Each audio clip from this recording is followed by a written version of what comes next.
प्यारे दोस्तों, अस्सलाम वालेकुम।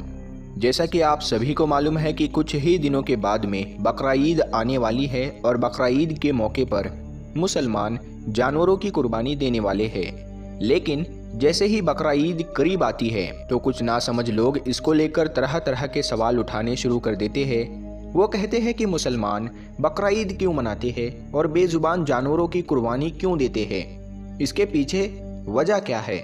आज की इस वीडियो में हम आपको बकरी ईद को लेकर पूरी मालूमात देने वाले हैं और आपको बताने वाले हैं कि मुसलमान बकरा ईद क्यों मनाते हैं और इस दिन जानवरों की कुर्बानी क्यों दी जाती है।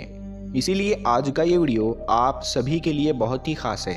आप हिंदू हो या मुसलमान, आप इस वीडियो को आखिर तक ज़रूर देखें और मेहरबानी करके इसे शेयर भी कर दे ताकि बकरा ईद आने से पहले पहले ये वीडियो और भी लोगों के पास में पहुंच जाए। तो चलिए शुरू करते हैं। प्यारे दोस्तों, जैसा कि आप सभी को मालूम है कि हर त्योहार को मनाने के पीछे कोई ना कोई वजह या कहानी ज़रूर होती है। उसी तरह से बकरा ईद को मनाने और कुर्बानी देने के पीछे भी इस्लाम में एक वाक़या है। याद रखें, अल्लाह ताला अपने महबूब बंदों से यानी कि अपने नबी और पैगंबरों से बहुत मोहब्बत किया करते हैं और वक्त वक्त पर उनका इम्तिहान भी लेते रहते हैं। इसी तरह से एक बार हज़रत इब्राहीम अलैहिस्सलाम का भी इम्तिहान लिया गया। हज़ारों साल पहले की बात है कि एक रोज़ हज़रत इब्राहीम अलैहिस्सलाम अपने घर में आराम फरमा रहे थे कि उनकी आँख लग गई, यानी कि आप पर नींद गालिब हो गई। तभी आप अलैहिस्सलाम ने अपने ख्वाब में देखा कि अल्लाह ताला आपसे फरमा रहा है, ए इब्राहीम, आप अपने सबसे प्यारी और अजीज़ चीज़ को मेरी राह में कुर्बान करो। प्यारे दोस्तों, याद रहे, नबियों और पैगंबरों का ख्वाब कभी भी झूठा नहीं हो सकता। इसीलिए हज़रत इब्राहीम अलैहिस्सलाम ने ये ख्वाब सच जाना और अपनी अजीज़ चीज़ को अल्लाह की राह में कुर्बान करने के लिए तैयार हो गए। उस वक्त हज़रत इब्राहीम अलैहिस्सलाम के पास में काफ़ी तादाद में ऊँट हुआ करते थे। इसीलिए सुबह होते ही आपने उन ऊँटों में से 100 ऊँटों की कुर्बानी दे दी, यानी कि 100 ऊँट अल्लाह की राह में कुर्बान कर दिए। मगर फिर जैसे ही दूसरी बार आपकी आँख लगी तो फिर से अल्लाह ताला की तरफ से आवाज़ आई कि ए इब्राहीम, आप अपनी सबसे प्यारी और सबसे अजीज़ चीज़ को मेरी राह में कुर्बान करो।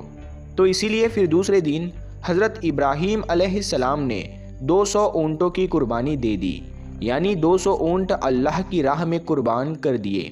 मगर फिर तीसरी रात जैसे ही आपकी आँख लगी तो अल्लाह ताला की तरफ से फिर से वही आवाज़ आई कि ए इब्राहीम, आप अपने सबसे प्यारी और सबसे अजीज़ चीज़ को मेरी राह में कुर्बान करो। ये सुनकर आप अलैहिस्सलाम सोचने लगे कि मेरे लिए सबसे प्यारी और सबसे अजीज़ चीज़ तो मेरा बेटा इस्माइल है। आप सोचने लगे कि अल्लाह ताला कहीं ये तो नहीं देखना चाह रहा कि मैं सबसे ज़्यादा प्यार अपने फर्जंद यानी कि अपने बेटे इस्माइल को करता हूँ या फिर अपने खाली की हकीकी से करता हूँ। प्यारे दोस्तों, हम आपको बता दें कि हज़रत इब्राहीम अलैहिस्सलाम और हज़रत हाजरा का सिर्फ एक ही बेटा था और वो भी काफ़ी दुआ और मन्नत करने के बाद में अल्लाह ताला ने आपको बुढ़ापे की उम्र में अता किया था।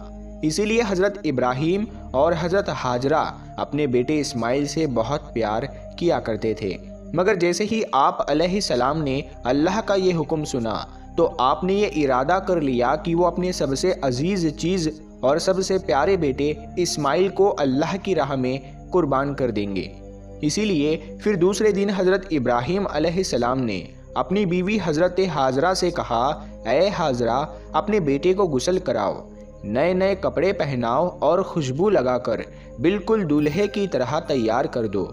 आज हम अपने एक दोस्त के घर पर दावत पर जा रहे हैं। ये सुनकर आपकी बीवी हज़रत हाजरा बहुत खुश हुई और खुशी खुशी से अपने बेटे हज़रत इस्माइल को तैयार कर दिया। फिर जब हज़रत इब्राहीम अलैहिस्सलाम अपने प्यारे बेटे इस्माइल को लेकर फ़िलिस्तीन से मक्का की तरफ रवाना होने लगे, तभी आपके घर में एक शैतान दाखिल हुआ और वो आपकी बीवी हज़रत हाजरा से कहने लगा, ए हाजरा, क्या तुम्हें पता भी है कि तुम्हारे प्यारे बेटे को कहाँ पर ले जाया जा रहा है?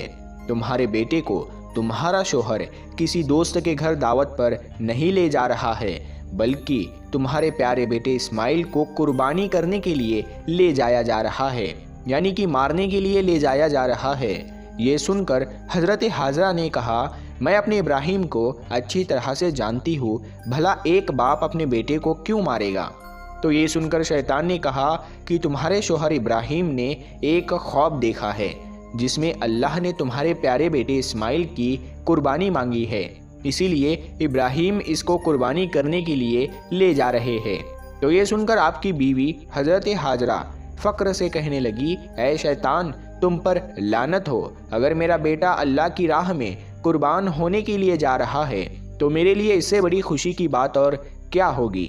ये तो मेरा एक बेटा है, अगर मेरे पास हज़ारों इस्माइल भी होते तो मैं खुशी खुशी उनको अल्लाह की राह में कुर्बान होने के लिए भेज देती। ये सुनकर फिर शैतान हज़रत इस्माइल के पास गया और कहने लगा, ऐ इस्माइल, क्या तुम्हें पता भी है तुम्हारे बाबा तुम्हें कहाँ लेकर जा रहे हैं?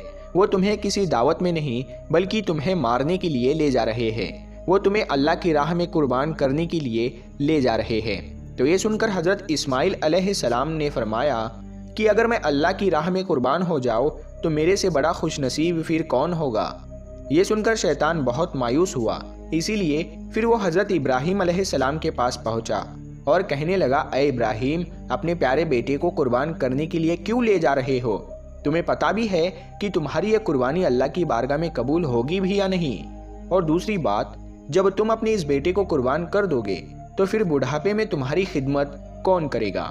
बुढ़ापे में तुम्हारी देखभाल कौन करेगा? ये सुनकर फिर हज़रत इब्राहिम अलैहिस्सलाम ने कुछ पत्थर उठाए और शैतान को लानती कहकर मारने लगे। ये देखकर शैतान वहां से भागने लगा। दोस्तों, कहा जाता है कि तभी से मक्का में हज के दौरान शैतान को पत्थर मारा जाना शुरू हुआ। इसी वजह से हज के दौरान शैतान को पत्थर मारा जाता है।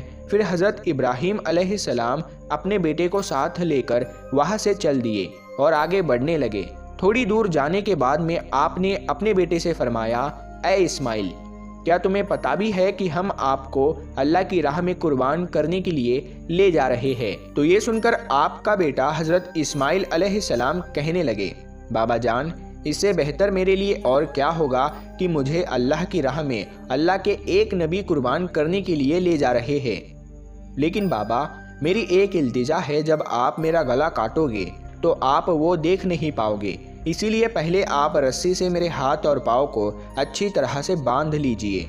और मैं चाहता हूँ कि आप भी अपनी आंखों पर एक पट्टी बांध ले ताकि आपको मेरे गले पर छुरी चलाते वक्त तरस ना आ जाए। बस फिर क्या था, हज़रत इब्राहिम अलैहिस्सलाम ने अपने प्यारे बेटे इस्माइल के हाथ और पाँव बांधे और अपनी आंखों पर भी पट्टी बांध ली और फिर अपने हाथों में एक छुरी लेकर आसमान की तरफ देखा और कहने लगे, ऐ अल्लाह, अगर आप मुझे 1000 इस्माइल भी देते तो मैं खुशी खुशी के साथ में उन सब को आपकी राह में कुर्बान कर देता।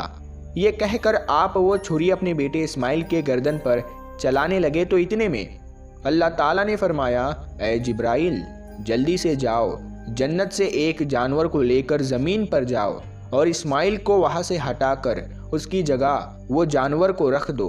इब्राहिम इम्तिहान में कामयाब हो गया है। जैसे ही हज़रत इब्राहिम अलैहिस्सलाम ने गर्दन पर छुरी को फेरा तो खून बहने लगा, मगर उसके बाद में आपने जैसे ही अपनी आंखों से पट्टी को हटाया तो आपने देखा कि आपके पास में ही आपका बेटा इस्माइल सही सलामत खड़ा हुआ है। फिर आपने जैसे ही नीचे की तरफ देखा तो आपने देखा कि उसी जगह पर एक दुम्बा, जिसको हम भेड़ कहते हैं, वो कुर्बान हो चुका है। ये देखकर हज़रत इस्माइल अलैहिस्सलाम ने अल्लाह का शुक्र अदा किया। इतने में गैब से आवाज़ आई, ऐ इब्राहिम, तुम्हारा ये इम्तिहान क़यामत तक याद रखा जाएगा और तुम्हारी सुन्नत को ईमान वाले लोग हर साल याद रखेंगे और हर साल अल्लाह की राह में कुर्बानी पेश करेंगे। प्यारे दोस्तों, तभी से बकरा ईद के मौके पर कुर्बानी का ये सिलसिला शुरू हो गया और ईद के 2 महीने 10 दिन के बाद में बकरा ईद मनाया जाने लगा, जो हमारे देश भारत, पाकिस्तान और बांग्लादेश जैसे देशों में भी 3 दिन तक ये त्यौहार मनाया जाता है, जबकि गल्फ़ देशों में 7 दिनों तक ये त्यौहार मनाया जाता है, जिसमें दुम्बा, बकरा और हलाल जानवरों की कुर्बानी दी जाती है। याद रखें, कुर्बानी के गोश्त को 3 हिस्सों में बांटा जाता है। पहला हिस्सा गरीबों और मिस्कीनों में बांटा जाता है, दूसरा हिस्सा रिश्तेदारों में दिया जाता है और तीसरा हिस्सा खुद अपने घर में रखा जाता है। दोस्तों, ये थी हमारी आज की वीडियो कि मुसलमान कुर्बानी क्यों देते हैं। आपको ये वीडियो कैसी लगी हमें कमेंट में ज़रूर बताएं।